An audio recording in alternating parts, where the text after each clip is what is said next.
에스더서 9장 20절부터 28절 말씀을 교독하겠습니다.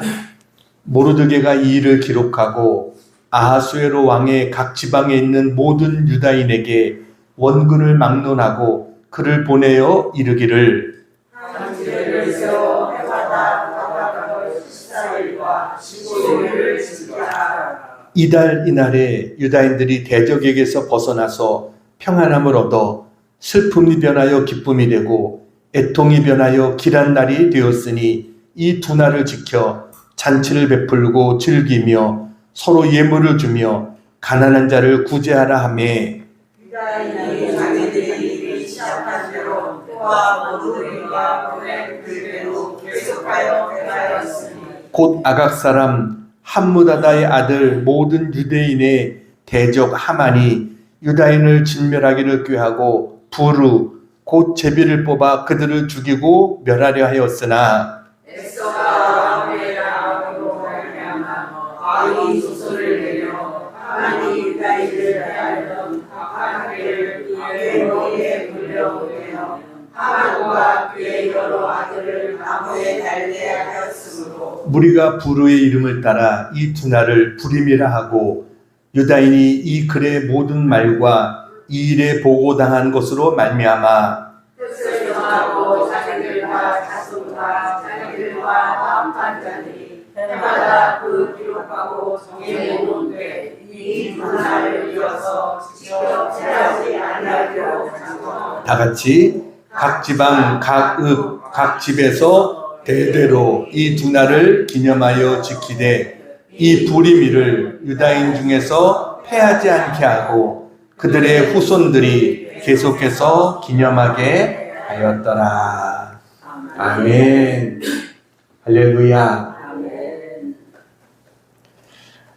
이번에 중국 하얼빈에서 열렸던 2025 하얼빈 동계 아시안 게임에서 우리 한국 선수들이 잘해서 금메달 16개로 금메달 9개에 그친 일본을 제치고 종합 2위의 성적을 우리가 거뒀습니다.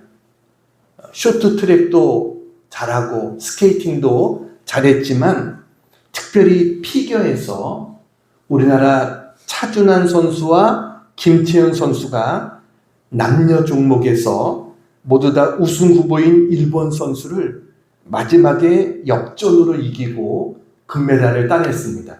사진을 보여주세요. 바로 저 두 선수입니다. 남자도 꼭 인형같이 잘생겼죠. 차준환 선수, 여자는 김채연 선수. 특별히 저 차준환 선수는 피겨 스케이팅에서는 두 종목이 있습니다. 하나는 쇼트라는 종목과 프리라는 종목이 있는데 쇼트에서 9점 이상 점수차가 벌어졌습니다. 이것을 극복한다는 것은 거의 기적에 가까운 그런 상황이에요. 근데 그것을 극복하고 역전극을 펼쳤습니다. 김채연도 이번 세계 랭킹 1위, 일본 여자가 1위입니다. 이 가카모토 가오리라고 하는 이 여자를 역전해가지고 이 쇼트에서는 졌는데 프리에서 역전해서 금메달을 따게 됐어요. 사진을 보여주세요. 저렇게 두 종목에서 다 역전해서 남녀 다 금메달을 거머쥐게 된 반전 드라마 이렇게 나왔습니다. 일본은요 당연히 자기들이 우승할 거라고 생각하고 남자나 여자나 그래서 방송들이 엄청 계속해서 중계를 한 겁니다. 근데 역전당했잖아요. 한국 선수들이 금메달 따고 시상하는 것까지 어쩔 수 없이 다 보여줄 수밖에 없었던 그러한 중계가 되고 말았죠. 이번에 한국 선수들은 하얼빈이라는 장소가 중요하잖아요. 이런 데서 우리가 일본한테 질 수 없다. 이런 더 특별한 각오를 가지고 싸웠다고 그래요. 그래서 이번에 이런 역전 드라마들을 만들 수가 있었습니다. 운동 경기에서 가장 극적인 것은 역전의 순간입니다. 그것도 일방적으로 이제 끝났다고 생각했는데 마지막 순간에 상황이 역전됐다? 그럼 정말 극적이죠. 근데 운동 경기보다 더한 역전의 모습을 보여주는 게 오늘 에스더서입니다. 한 민족이 전멸당할 상황에서 모든 것이 역전이 됩니다. 오늘 설교의 제목은 역전의 은혜 불임절. 이 오늘 설교의 제목입니다. 어떠한 역전의 은혜가 있었는지 우리 함께 은혜를 나누겠습니다. 자, 첫 번째 같이 한번 읽겠습니다. 시작. 위기에 처한 유대인. 위기에 처한 유대인.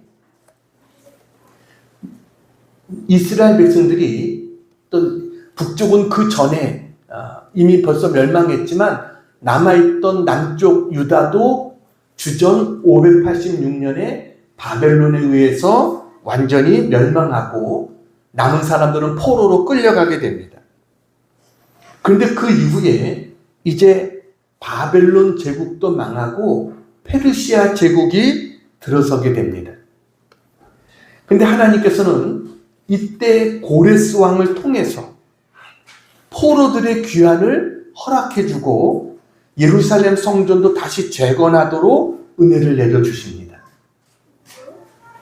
그런데 하나님께서 이렇게 이스라엘 백성들은 다시 자기의 조국으로 돌아가도 좋다. 그래서 돌아가게 했지만 실제로 돌아간 숫자는 한 5만 명 정도 됩니다. 그러니까 나머지는 그냥 바벨론에 그냥 눌러 사는 겁니다. 왜냐하면 이들은 이제 그곳에서 한 70년을 살았거든요. 그러다 보니까 모든 게 그냥 살기 괜찮아진 거예요. 그래서 그들은 그 자기들이 있던 지역을 떠나서 다시 처음부터 고생하는 그것을 원하지 않은 겁니다. 그래서 한 5만 명 정도만 이스라엘로 돌아가고 나머지는 바벨론에 그대로 있어요. 오늘 이 에스더서는 그때 일어났던 그러한 일입니다. 이 페르시아 제국의 아하수에로 왕 때 이 페르시아 제국의 세력이 얼마나 확대가 되었냐면 애굽에서 인도까지 그야말로 127개의 지방을 관할했습니다. 그러니까 그때 당시에 세계 최고 강대국이 된 겁니다. 이 아하수에로 왕이 즉위 3년이 되었을 때 자기의 나라의 부유함과 위엄을 과시하려고 무려 180일간 잔치를 벌입니다. 별로 안 놀랍죠? 여러분, 일주일도 아니고 한 달도 아니고 180일, 6개월을 잔치를 벌인 겁니다. 근데 잔치가 끝나갈 무렵이 됐는데 이제 왕도 술에 취했어요. 기분이 좋아졌어요. 그래가지고 자기 왕후 와스디라는 왕인데 굉장히 아름다웠던 것 같아요. 이 왕후를 사람들 앞에서 자랑하고 싶었던 거예요. 그래가지고 왕후에게 이리 와라 이렇게 이야기했는데 이 와스디 왕후가 가만히 들어보니까 사람들이 다 술 취해 있잖아요. 그런 자리에 가고 싶지가 않은 거예요. 그래서 왕의 명령을 거역합니다. 왕은 와스디 왕후를 사람들에게 나와서 아름다운 모습을 보여주겠다 했는데 그것을 거절한 거예요. 그래가지고 왕이 진노해서 이 왕후를 쫓아냅니다. 그리고 나서 전국에서 지혜롭고 가장 아름다운 처녀들을 왕후의 후보로 뽑아서 올려라. 그래가지고 수많은 처녀들이, 아름다운 처녀들이 모여서 거기서 1등으로 뽑힌 자가 에스더입니다. 이 에스더가 유다에서 포로로 잡혀왔었던 여인인데 그녀가 가장 아름다운 여자로 또 가장 마음에 드는 여자로 뽑혀서 왕후가 되게 되는 거예요. 에스더는 일찍이 부모를 잃은 고아였습니다. 그래서 사촌 오빠인 이 모르드게가 에스더를 키웠어요. 이 모르드게 삼촌의 딸이니까 사촌 오빠입니다. 근데 모르드게는 대궐 문을 지키는 문지기였습니다. 근데 이 사촌 오빠가 수문장의 직위를 가지고 있었기 때문에 늘 이 왕궁을 출입하는 사람들을 어떻게 보면 검사하고 돌보고 이런 일을 했던 거예요. 그런데 그때 당시에 왕의 총위를 받았던 재상이 있었습니다. 바로 하만이라고 하는 사람인데 왕 다음가는 권력자였습니다. 이 당시 아하수에로 왕이 하만이라는 이 신하를 아주 총애해가지고 모든 사람보다 그의 지위를 높였어요. 그래가지고 모두가 그의 앞에 무릎을 꿇고 엎드리게 했습니다. 어떻게 보면 이것은 인간으로서의 예보다 살아있는 신으로서의 예를 갖추라, 이 정도로 그를 높여준 거예요. 근데 모르드게가 이것을 거절합니다. 비로소 포로로 끌려와서 페르시아에 살고 있었지만, 그가 공무원으로서 녹을 먹고 있었지만 하나님을 섬기는 신앙에 위배된 일은 난 하지 않겠다. 이게 모르드게의 신앙이었습니다. 그래가지고 하만이 성문을 이렇게 출입하는데 이 모르드게가 그냥 목례 정도로 이렇게 인사하지 엎드려서 절하는 이런 것을 하지를 않은 거예요. 그러다 보니까 이 하만이 이런 건방진 놈이 있나? 내가 누군지도 모르고 이러면서 화가 났어요. 알아보니까 모르드게가 유대인이었습니다. 그러자 내가 이 유대인 모르드게 내가 그냥 둘 수가 없다. 모르드게만이 아니라 모든 유대인을 내가 없애겠다. 이런 생각을 하만이 하는 겁니다. 그래가지고 모르드게를 죽여서 그를 매달려고 높은 장대를 세웠어요. 그리고 왕 앞에 나가서 이 하만이 날조된 이야기를 합니다. 왕이여, 왕의 규례와 명령을 지키지 않는 한 민족이 있는데 바로 유대 민족들이 그렇습니다. 나에게 그들을 멸할 수 있는 권한을 주십시오. 만약 내가 그들을 제거할 수 있다면 왕의 창고에 제가 은 1만 달란트를 들여서 왕을 더 부하게 해드리겠습니다. 이런 조건을 이야기합니다. 그러니까 왕은 자세한 진상을 알아보지도 않고 그런 건방진 민족이 있어? 내 뜻대로 해. 해가지고 허락을 하는 거예요. 그래서 모든 유대인들을 하루아침에 다 몰살할 수 있는 권한을 하만에게 주었어요. 우리 성경을 봅니다. 에스더서 3장 13절 14절 같이 한번 읽겠습니다. 시작. 이에 그 조서를 역졸에게 맡겨 왕의 각 지방에게 보내니 12째 달 곧 아달월 13일 하루 동안에 모든 유다인을 젊은이, 늙은이, 어린이, 여인들을 막론하고 죽이고 도륙하고 진멸하고 또 그 재산을 탈취하라 하였고 이 명령을 각 지방에 전하기 위하여 조서의 초본을 모든 민족에게 선포하여 그날을 위하여 준비하게 하라 하였더라.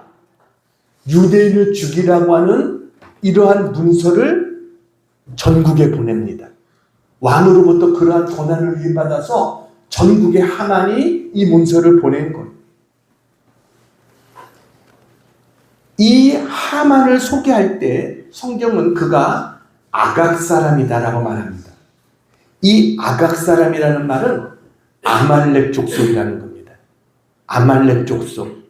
이스라엘 민족이 여러분 애굽에서 나와서 광야를 갈 때 뒤에서 제일 먼저 공격했던 민족이 아말렉 족속입니다. 그래서 하나님께서 사울에게 아말렉 족속을 진멸하라 그랬는데 사울이 그 명령에 다 순종하지 않고 아말렉 왕 아각도 살려두고 좋은 짐승도 남겨두고 이랬다가 하나님도 징계를 받게 되죠. 그 아말렉 족속이 바로 이 하만이라는 사람이. 자, 이제 유다 족속은 큰일 났습니다. 하루아침에 전멸할 위기에 처하게 됐어요. 이게 유다에 처한 위기입니다. 자, 두 번째. 같이 한번 읽겠습니다. 시작. 에스더의 믿음의 결단. 왕의 조소가 전국에 퍼져가지고 이제 유대인들이 학살당할 그런 위기에 처했어요. 이 소식을 들은 모르드게가 옷을 찢고 굵은 베옷을 입고 재를 뒤집어 쓰고 대성통곡합니다.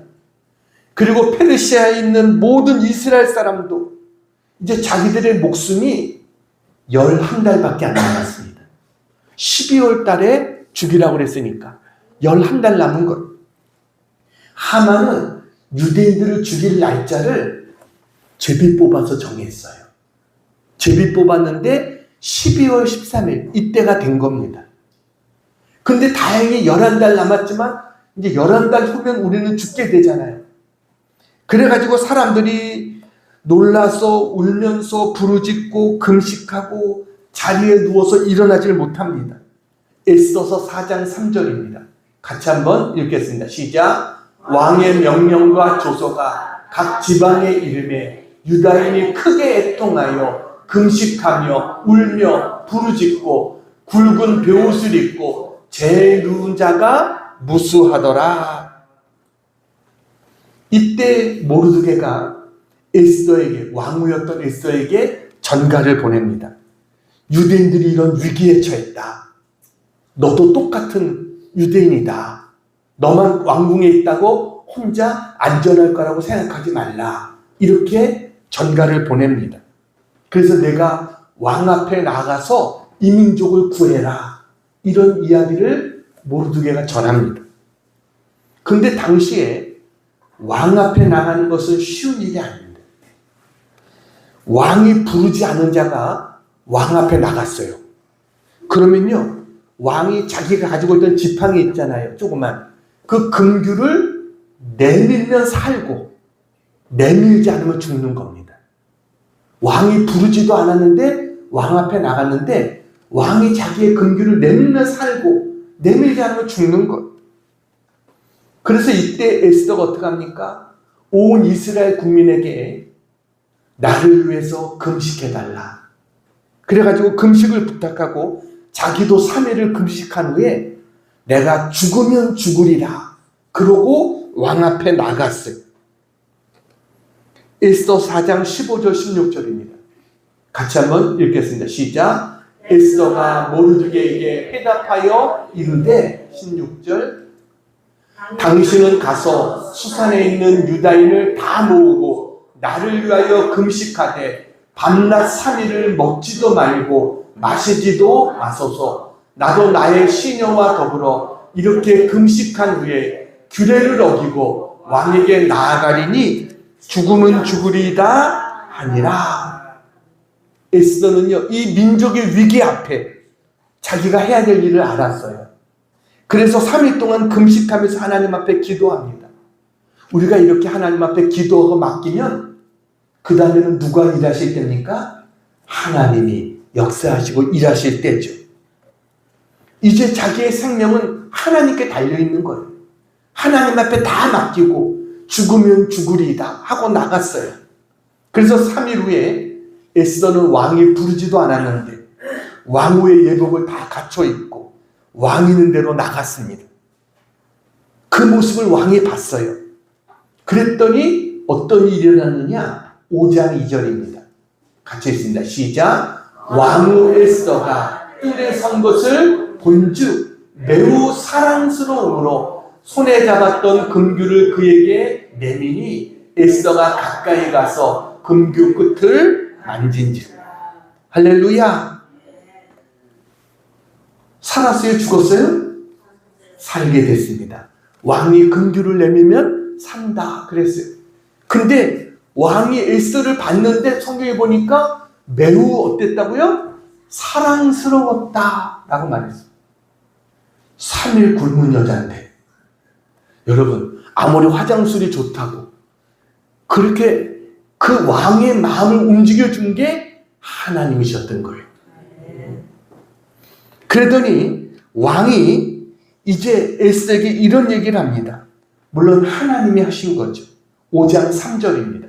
같이 한번 읽겠습니다. 시작. 왕이 이르되 왕후 에스더여 그대의 소원이 무엇이며 요구가 무엇이냐 나라의 절반이라도 그대에게 주겠노라. 여러분 얼마나 왕이 사랑스러웠으면 내 소원이 뭐냐? 나라의 절반을 달라고도 내가 줄게 라고 이야기를 합니다. 이때 에스더는 처음부터 자기의 뜻을 말하지 않습니다. 뭐라고 하냐면 제가 왕을 위해서 잔치 자리를 마련하고 싶다. 그리고 그 자리에 꼭 하만과 함께 참여해달라고 이렇게 이야기를 해요. 그 말을 들은 하만은 기분이 어땠습니까? 왕후가 왕을 위한 잔치를 베푸는데 자기만 초청한다. 하만이 너무 속으로 기뻐가지고 그래가지고 너무 기뻐서 이제 그 잔치에 참여를 하게 되죠. 그래서 에스더와 하만과 이 사람들이 마침내 왕 앞에서 만나게 됐습니다. 왕이 술이 한두 잔 들어가니까 기분이 좋아졌어요. 또다시 에스더에게 너의 소원이 뭐야? 내가 이 나라의 절반이라도 줄게. 이거를 3번이나 이야기합니다. 이거는 에스더가 말하는 것은 뭐든지 들어주겠다는 거죠. 이때 에스더가 이야기합니다. 임금님, 제가 임금님께 은혜를 입었고 임금님께서 저를 어여삐 여기시면 저의 목숨을 살려주시옵소서. 이것이 저의 간청입니다. 저의 민족을 살려주시옵소서. 이게 저의 소원입니다. 저와 제 민족이 팔려서 망하게 되었습니다. 살육당하게 되었습니다. 다 죽게 되었습니다. 우리가 남종이나 여종으로 팔려가기만 하여도 제가 이런 말 드리지 않았을 것입니다. 그만한 일로 임금님께 걱정 끼쳐드리지 않았을 것입니다. 이렇게 이야기를 한 거예요. 이 에스더가 마음을 다해서 지금 왕에게 상황을 설명합니다. 왕이 깜짝 놀랐어요. 자기도 모르는 사이에 하마터면 자기 왕비가 죽을 뻔한 이런 일이 지금 일어난 거 아닙니까? 왕이 이제 상황을 약간 눈치를 챈 거예요. 그래가지고 이런 음모가 누구에게서 나왔는가? 이것을 에스더에게 묻습니다. 그 자가 누구냐? 그랬더니 에스더가 뭐라고요? 그 원수가 바로 저 하만입니다. 라고 이야기를 한 겁니다. 도대체 그런 일을 꾸민 자가 누구냐 했더니 바로 누구라고요? 하만이다. 순식간에 일어난 일입니다. 하만은 오랜 시간을 다 자기가 음모와 계략을 다 짜놨어요. 지금 왕의 잔치 이것만 끝나면 이제 모르드게를 장대에 달려고 장대까지 다 세워놓은 지금 그런 상황입니다. 근데 지금 왕비의 입에서 그 음모를 꾸민 자가 하만이다. 이 말을 들었을 때 하만의 얼굴은 어땠을까요? 사색이 되었죠. 왕이 가장 사랑하는 왕비를 자기가 죽이려고 했다니 그 말을 듣는 순간 이제 자기는 살아날 가능성이 없어진 거예요. 이런 상황을 막을 수 있는 사람은 왕비밖에 없어요. 왕은 화가 나가지고 그 말을 듣고 안뜰로 들어가 버렸습니다. 그러자 하만은 이제 누구에게 사정을 해야 돼요? 에스더에게 사정하는 길밖에 없어요. 그래가지고 목숨만 살려달라고 이제 얼마나 간절했는지 에스더가 누워있는 그 침상까지 올라가가지고 거기에서 매달려서 사정을 하는 거예요. 근데 그때 또 왕이 또 들어옵니다. 보니까 하만은 어디 올라가 있어요? 왕비의 침상에 올라가 있는 거예요. 이제 분노가 극에 치달았어요. 아니 이놈이 감히 내 왕궁에서 내 왕비를 겁탈하려고 그러네? 겁탈하려고 올라갔겠어요? 그거 몰랐겠습니까? 사정하려고 올라갔겠죠. 근데 왕은 지금 감히 내 이 궁궐에서 내 왕비를 내가 겁탈하려고 그래? 모든 게 끝났습니다. 왕은 하만을 죽이기로 결심한 거예요. 왕의 호위대들이 그 순간 하만의 얼굴을 천으로 덮어버렸습니다. 이건 뭐예요? 이제 얼굴을 가리고 이제 끌고 나가겠다는 거예요. 그때 내시 하르보나가 왕에게 이야기합니다. 저 하만이 사실은 모르드게를 죽이기 위해서 높은 장대를 세워놨습니다 라고 이야기를 해요.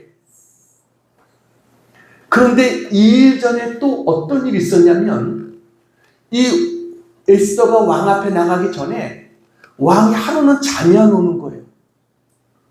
아무리 잠을 자려고 해도 잠이 안 와요. 그래가지고 사람을 시켜서 왕궁 일기를 읽게 합니다. 왕궁에 대한 얘기를 쭉 적어놓은 걸 읽게 하는 거예요. 근데 쭉 듣다 보니까 모르드게라는 사람이, 어떤 사람들이 자기를 암살하려고 한 것을 모르드게가 알려서 자기가 살아난 것을 알았어요. 그런데 왕이 궁금한 거예요. 이 사람에게 뭐 해줬느냐? 했더니 아무것도 안 해줬다는 거예요. 그래가지고 나중에 왕이 그런 얘기까지 잘 들은 거예요. 모르드게가 자기의 생명까지 구했다는. 그래서 왕이 하만이 어느 날 들어올 때 왕이 묻는 거예요. 왕을 위해서 제일 중요한 일을 한 사람이 있다고 한다면 어떻게 줬으면 좋겠느냐? 그랬더니 하만이 당연히 자기 이야기하는 줄 알고, 그런 사람이 있으면 왕이 타는 말 위에 그를 태워서, 왕이 가장 신음한 사람이 그를 끌고 가면서 그를 높이라고, 사람들 앞에서 그렇게 해주라고, 자기가 그렇게 될 줄 알았죠. 그랬더니 그게 누구였어요? 모르드게였어요. 그래서 내가 그럼 말 앞에 서서 모르드게를 그렇게 말에 태우고, 왕이 타는 말에 태우고 사람들 앞에서 그렇게 하라. 그러니까 하만은 더 스트레스를 받았죠. 근데 이제 왕비가 베푼이 잔치만 끝나면 모르드게 죽일 거야, 이 생각하고 있었는데 이제는 자기가 죽게 된 거예요. 왕이 모르드게를 죽이려고 저 사람이 장대를 세웠다, 이 말을 들으니까 또 어떻습니까? 저 하만을 저기다 내달라. 그래서 하만이 그대로 끌려가서 처형당하게 됩니다. 자, 저는 이제 이게 이제 에스더서의 내용이에요. 저는 이 말씀을 보면서 이런 생각을 하게 됩니다. 만일 에스더가 왕이 아니라 하만을 찾아갔다면 어떻게 됐을까요? 지금 모든 권세를 갖고 있는 사람이 누구였어요? 하만이었어요. 그 하만을 찾아갔다면 어떻게 됐을까? 어쩌면 에스더와 모르드게의 생명은 살 수 있을지 모르겠어요. 그러나 유대인들까지 그렇게 하지는 않았겠죠. 벌써 이미 공문을 다 보냈는데. 하만을 통해서 문제를 해결하려고 했다면 어떻게 됐을까? 하만이요, 한 번만 상황을 바꿔주십시오. 우리 삼촌 모르드게를 살려주십시오.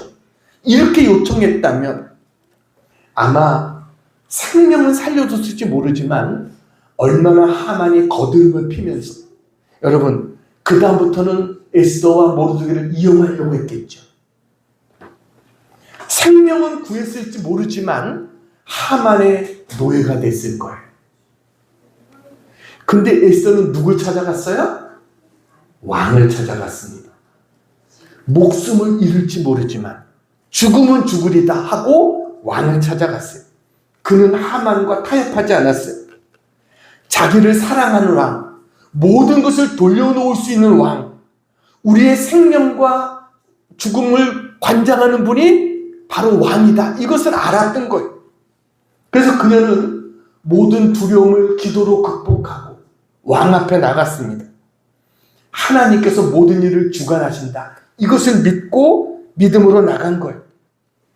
그랬더니 어떻게 됐습니까? 하나님의 상황을 역전시켜 주셨죠.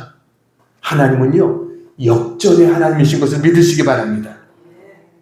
오늘 이야기는 우리가 선택을 할 때 무엇을 선택해야 되느냐, 이것을 우리에게 알려줍니다. 여러분, 예를 들어서 물질이 나를 힘들게 해요.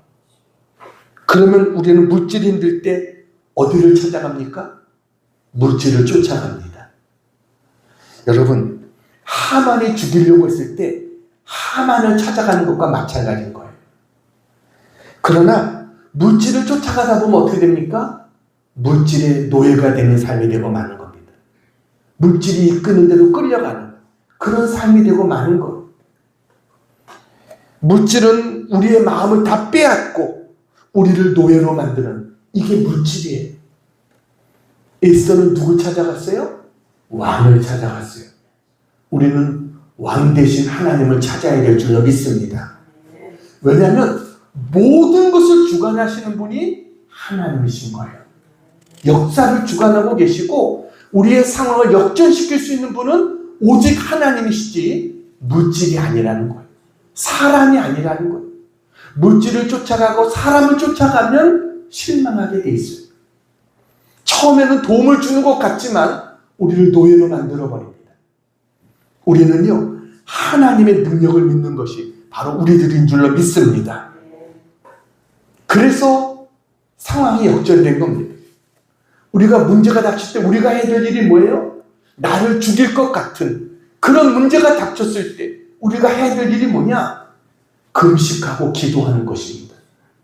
오직 하나님께 모든 것이 있다는 것을 믿고 하나님 앞에 믿음으로 나가는 것. 죽으면 죽으리다. 하나님 저를 죽이시면 저는 죽을 겁니다. 라는 각오로 금식하며 기도하며 하나님 앞에 나가면 하나님은 뭐예요? 우리의 상황을 역전시켜 주시는 이런 은혜가 있는 줄로 믿습니다. 시편 50편 15절 같이 한번 읽겠습니다. 시작. 환난 날에 나를 부르라. 내가 너를 건지리니 내가 나를 영화롭게 하리로다. 아멘. 어떤 위기나 고난에 있다고 할지라도 낙심하지 말고 부르짖어 기도하면 우리가 죽으면 죽으리다. 이 믿음으로 하나님 앞에 믿음으로 나가면 하나님께서 반드시 놀라운 역전의 은혜를 우리에게 허락해 주실 줄 믿습니다. 자, 세 번째 같이 한번 읽겠습니다. 시작. 역사를 주관하시는 하나님. 에스더서는요 참 재미있습니다. 처음에 에스더서가 성경에 들어가야 되냐 안 들어가야 되느냐 말들이 있었다는 거예요. 왜 그러냐면 에스더서에는 하나님이란 말이 한 번도 안 나옵니다. 하나님이란 말이 한 번도 안 나오지만 그러나 에스더서를 읽어보면 뭘 느낄 수 있어요? 모든 것에 배후에 누가 계세요? 하나님이 역사하고 계시구나. 이것을 깨닫게 되는 게 에스더서예요. 그래서 에스더서의 주제는 하나님께서 하나님의 택한 백성을 어떻게 지켜주시는가 이것을 보여주는 것이 바로 에스더서다라는 것이죠. 하나님은 어떻게 역사하셨습니까? 여러분, 왕비로 지원한 사람들이 많았지만 하나님께서 누가 왕비가 되게 하세요? 에스더가 하나님께서 왕비로 뽑히게 하십니다. 모르드게가 어느 날 왕을 다른 사람들이 암살하려고 하는 계획을 모르드게가 듣게 하고 그것을 알려줘서 왕의 생명을 구합니다. 이것도 하나님이 역사하신 거죠. 여러분, 왕이 그날따라 잠이 안 와가지고 잠이 안 오면 다른 것도 많을 텐데 하필이면 또 왕궁의 일기를 가져오라. 그래가지고 그것을 읽다가 모르드게라는 사람을 알게 하신 것, 이것도 누구의 역사예요? 하나님의 역사인 것입니다. 하만이 유대인들을 죽이려고 제비 뽑았는데 그게 하필이면 11개월 뒤에 12월 13일 날로 뽑힐 수 있게 된 것, 이것도 뭐예요? 하나님의 역사인 겁니다. 여러분, 왕이 부르지도 않았는데 왕 앞에 나가는데 왕이 에스더를 향해서 자기의 귀를 내밀 수 있었던 것, 이것도 하나님의 역사였던 거예요. 에스더에게 내가 뭘 원하든지 내가 내게 다 들어줄 거야. 이 나라의 절반이라도 줄 거야. 이런 마음을 갖게 하신 것도 하나님의 은혜인 줄로 믿습니다. 에스더가 왕 앞에서 모든 사실을 이야기하고 다 밝혔을 때 왕의 마음이 움직여서 그 하만을 장대에 달아라 이렇게 역사하신 분, 이분도 바로 뭐예요? 하나님의 은혜다라는 거죠. 그래서 그 하만은 50규빗 되는 장대, 50규빗이면요 22.5m입니다. 장대를 얼마나 높이 세웠으면 22.5m에다가 모두기를 달려고 했어요. 근데 자기가 달린 거예요. 하만을 장대에 매단 후에 왕은 새로운 조서를 내리게 합니다. 유대인들의 생명을 보호하라는 거예요. 그리고 모르드게에게 하만의 재산과 지위를 줍니다. 하만이 가지고 있던 모든 것들이 누구의 것이 돼요? 모르드게의 것이 됩니다. 에스더서 9장 4절 같이 한번 읽겠습니다. 시작. 모르드게가 왕궁에서 존귀하여 점점 창대하네. 이 사람 모르드게의 명성이 각 지방에 퍼지더라. 그리고 12월 13일은 하만이 제비를 뽑아서 유대인들을 멸하려고 하던 날이었어요. 그래서 유대인들의 재산을 다 뺏어서 자기가 왕 앞에 은 1만 달란트를 드린다고 그랬잖아요. 그럼 자기가 또 그걸 보충해야죠. 유대인들의 재산을 뽑아서 자기가 그것으로 보충하려고 했던 거예요. 그런데 그날 조서가 바뀐 거예요. 유대인들은 닥치는 대로 죽이라, 이 조서가 바뀌어가지고 어떻게 바뀌었냐면, 그날은 유대인들이 자기들을 죽이려고 했던, 자기들을 미워하는 그 사람들을 죽일 수 있는 권한을 유대인들에게 준 겁니다. 유대인들이 이제 자기를 죽이려고 했던 사람들을 대신 죽일 수 있도록 그런 권한을 줬어요. 여러분, 하만이 조서를 내린 다음에 하만이 달릴 때까지의 시간이 어느 정도 걸렸냐면 70일입니다. 70일 동안 유대인들은 죽음의 고통의 시간을 겪었을 거예요. 근데 그 70일이라는 시간이 어떤 시간이었어요? 유대인들은 자기의 대적들을 알 수 있는 시간이었어요. 그 사람들은 이제 유대인들, 너 이제 끝났어 이러면서 유대인들을 무시하고 함부로 대하고 이런 사람들이 자기의 정체를 다 드러냈겠죠. 그 70일이라는 시간 동안에. 그래가지고 상황이 바뀌어져서 유대인들이 자기들의 원수를 갚는 날로 바뀌어져가지고 그날 12월 13일 날 유대인들은 하만의 10아들을 포함해서 7만 5천 명의 대적을 물리칩니다. 몇 명이요? 7만 5천 명의 대적을 물리쳐요. 그래가지고 이스라엘 백성들이 죽을 뻔한 날이, 눈물과 통곡의 날이 노래와 찬송의 날로 바뀌어지게 된 겁니다. 이게 바로 역전의 은혜다라는 것입니다. 그래서 이때부터 유대인들은 이 날을 명절로 지킵니다. 지금까지 지킵니다. 이게 부림절입니다. 부림절. 부림절이라는 말은 부르라는 말에서 나온 거예요. 그 말이 뭐냐면 제비 뽑다라는 말입니다. 하만이 제비 뽑았던 그 날, 그게 부림절이 그렇게 기쁨의 날로 바뀌어졌다는 거예요. 유대인의 달력으로 12월 13일인데 지금 우리의 달력으로 하면 2월달, 3월달에 해당됩니다. 그래가지고 금년 2025년에는 3월 13일, 14일이 불임절입니다. 3월 13일 저녁부터 시작돼가지고 14일까지 이게 불임절이에요. 사진 하나 보여드리겠습니다. 저게 불임절의 축제의 날입니다. 유대인들에게 이 날이 가장 즐거운 날이에요. 그러니까 이 날은 슬픔이 기쁨으로 바뀐 날이잖아요. 이 날이 되면 다른 날은, 다른 명절은 경건하고 조용히 보낸다고 하더라도 이 날은 그렇지 않은 날입니다. 이 날이 되면 벌써 며칠 전부터 에스더 가면, 모르드게 가면, 막 이런 것들을 가면을 만들어서 가면을 쓰고 막 축제를 벌이는, 행복하게 축제를 벌이는 이 날이 바로 유대인들의 불임절이에요. 여러분, 하나님은요, 오늘도 우리가 아무리 어렵고 힘든 상황이어도 하나님을 믿고 믿음으로 기도하고 나가면 우리의 상황을 바꿔주시는 능력의 하나님이신 것을 믿으시기 바랍니다. 힘들다고 물질을 쫓아가서는 안 됩니다. 사람 쫓아가서는 안 됩니다. 우리는 하나님께 나가야 돼요. 자, 이제 한 가지 이야기하고 마치려고 합니다. 자, 여러분, 불임절에 관한 이야기를 들었습니다. 아, 저건 뭐 유대인들의 이야기니까 라고 생각하시죠? 우리나라에도 불임절이 있었다는 사실 아십니까? 대한민국에도 그와 같은 날이 있었습니다. 1900년, 그러니까 지금부터 125년 전이죠. 1900년 말에 이용익과 김영준이라는 이 사람들은 러시아 쪽의 사람, 러시아를 좋아하는 사람입니다. 친러 보수파 사람들이에요.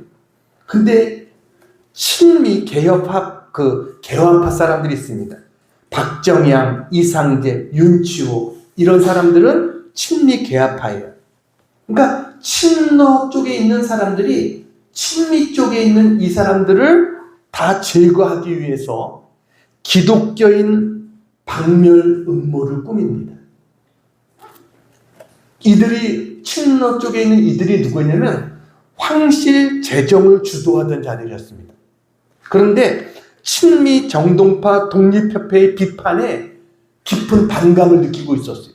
그래가지고 예수 믿는 사람들 다 죽여야 되겠다, 없애야 되겠다 이런 생각을 한 겁니다. 그래서 이들이 고종 황제의 그 칙령을 날조한 거예요. 그래가지고 기독교인들과 선교사들을 음력 10월 15일, 양력으로 따지면 12월 6일입니다. 모두 죽이라는 통문을 지방관청에 보냈습니다. 그러니까 12월 6일 날 모든 기독교인들을 다 죽이라는 거예요. 그런데 이때 당시에 순회 전도를 위해서 황해도 해주에 나가 있었던 언더우드 선교사, 언더우드 많이 들어보셨죠? 언더우드 선교사가 홍성서라는 사람을 통해서 이 사실을 알게 돼요. 기독교인들을 없애려고 하는 음모가 있다는 사실을 알게 됩니다. 그래가지고 그 내용을 보니까 다음 달 2일에 모든 유학도들이 가까운 서원에 모여서 모든 서양인과 예수교인들을 죽이고 교회와 학교와 병원을 불태우라, 이런 내용이 있다는 사실을 알게 됩니다. 언더우드는 이 두려운 이 소식을 서울에 있는 알렌 공사에게 전하게 됩니다. 전보로 전하게 돼요. 그런데 그냥 전보를 보내면 들통날 수 있잖아요. 그래가지고 의심을 살 수 있기 때문에 에비슨 의사에게 전보를 보내는데 라틴어로 전보를 보냅니다. 다음 사진을 보여주세요. 이게 그때 실제로 보냈던 전문입니다. 저것을 썼어요. 저 내용을 뭐라고 되냐면 모든 현감에게 보낸 비밀지령, 10월 15일 모든 기독교도를 살해하라, 이런 전문이었어요. 이거를 알려주는 그런 정보를 보내게 되는 겁니다. 그래가지고 알렌 공사가 처음에는 이것을 믿을 수가 없었어요. 어떻게 이런 일이 있을 수 있는가. 그러다가 저것이 언더우드 선교사가 보낸 거다라는 것을 생각하고, 그가 얼마나 신중한 사람인 줄 알잖아요. 그래가지고 사건의 중대성 때문에 고종을 만나가지고 그 사실을 전합니다. 이러이러한 일이 있었다, 이거를 전해요. 그랬더니 정부가 확인을 해보는 거죠. 그런 일이 실제로 있었냐.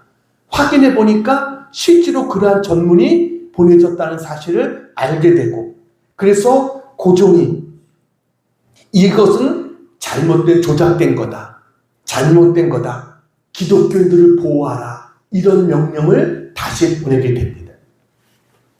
그래가지고 기독교인들이 하루아침에 다 죽을 뻔한 이런 음모가 사전에 저지됐습니다.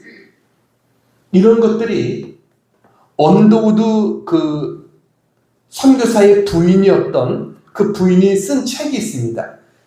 1904년에 상투자비와 본의 15년이라는 책이 있는데 거기에 그 자세한 내용들이 다 기록이 되어져 있어요. 10월 15일 날 모든 기독교인들을 없애라는 것. 10월 15일은 음력입니다. 양력으로 하면 12월 6일이 됩니다. 12월 6일 날 다 죽이라는 거예요. 고종의 옥새를 훔쳐가지고 몰래 찍어가지고 공문을 만들어서 보낸 거였어요. 그래서 어떻게 됐을까요? 이것이 다시 고종이 모든 것을 알고 상황을 다시 되돌리면서 이 모든 사건의 주모자였던 김영준, 이 사람은 결국 죽게 됩니다. 하만과 똑같은 사람이죠. 기독교인들 죽이려고 했다가 자기도 똑같이 죽게 된 거예요. 그래서 김승태라고 하는 박사가 이것을 한국의 불임절이다 이렇게 이야기를 했어요. 자, 영상을 하나 잠깐 보여드리겠습니다.